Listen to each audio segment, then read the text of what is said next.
dadku sexday badankii markasuu baraarugay habeenkuu barkii tegay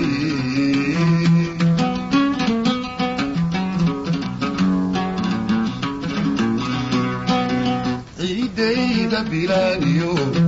beeshaan xusuusta waqtigay u badaano bilkolkaan maqnaadaba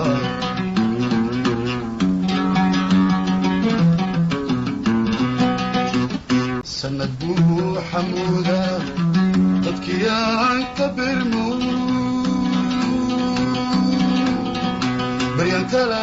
maqnayno waa midii basaasi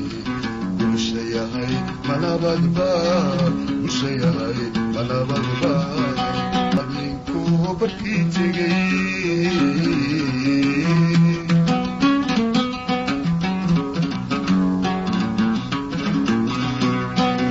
ciidayda bilaaniyo beeshaan xusuusta waqtigay u badaano bilkolkaa